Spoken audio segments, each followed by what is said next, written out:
Darren McFadden only 32 yards away from breaking Ben Cowan's all-time Arkansas school record, but what will he be able to do with bruised ribs? Hey, how are you, folks? Jason Horowitz, glad to be with you on the Toyota College Football Preview. We're breaking down number 22 Auburn and Arkansas from Fayetteville, and for more on the SEC battle, we bring in Spencer Tillman from Houston, as we do every weekend. And Spencer, the fact is, it's such a key to this game. You know, last year the Hogs ran for 279 yards in that win at Auburn. But McFadden fumbled 3 times last week against Tennessee Chattanooga. I know you're a running back. How hard is it to run and carry that football when you've got sore ribs?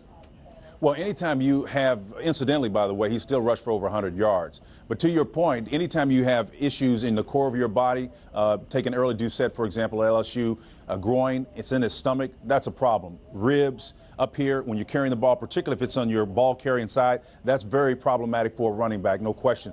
But look, toughness is something that is a trademark of Darren McFadden. You talk to Houston Nutt, I've talked to their coaches ad nauseum about what makes this guy special, and toughness is one of the traits, the attributes that makes him unique and a Heisman Trophy candidate. For the 17th time, he's rushed for over 100 yards last week with those broken ribs. So the guy's still special, and he's very, very tough, Jason. Let's just clarify, they're not broken, just bruised ribs. He's got some cartilage damage, but they're not broken ribs at this moment. But, you know, McFadden's 3rd in the country at rushing. Felix Jones is 8th. The duo is so important, but when you take part of it away, at least, you know, with a physical Auburn defense, how much more pressure does that put on Casey Dick?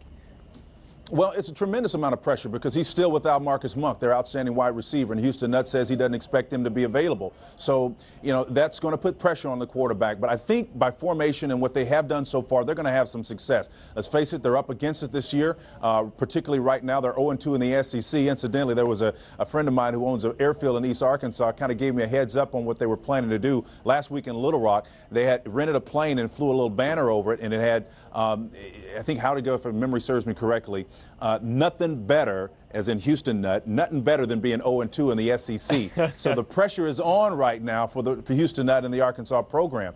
So, yeah, they're in a tough way. The pressure's on the quarterback position, Casey Dick, because he's without this top receiver. He's got the banged-up rib situation with his top runner. But, again, by formation and with Felix Jones out there, I still think that they'll have some success against an ailing Auburn defense. Yeah, it certainly is. Quentin Groves, Trey Blackman, Merrill Johnson, they are all questionable for this ball game. Having said that, how much of a hit is that for the front 7 of Auburn? When you know whether McFadden is fully healthy or not, you are getting a full-fledged rushing attack coming at you in this ball game. Yeah.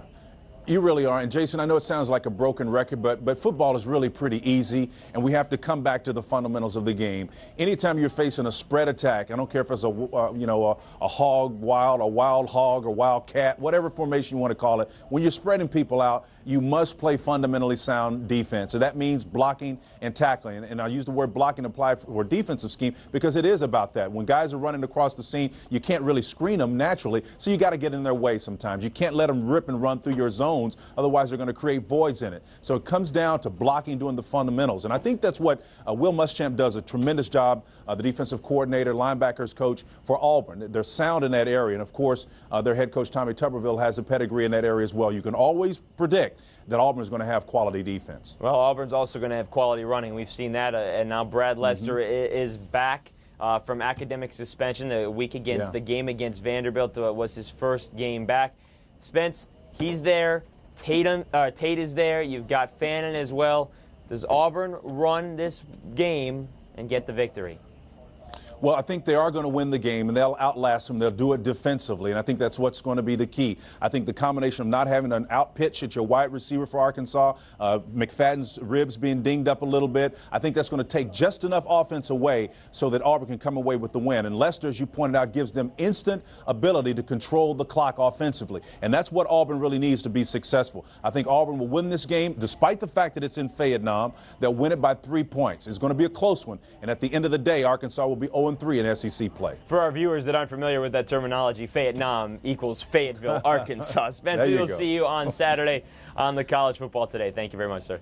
All right, Jason, we'll see you, my man. Folks, Auburn has bounced back very nicely with a couple of SEC wins, of course, including the victory at the Swamp. And the Tigers look to keep the Razorbacks winless in the conference on the road beginning Saturday at 7:45 p.m. Eastern Time. And for more on this game or any other, be sure to stay with CBSSports.com and watch everything else on the CBS Audience Network. With Spencer Tillman, I'm Jason Horowitz. Take care.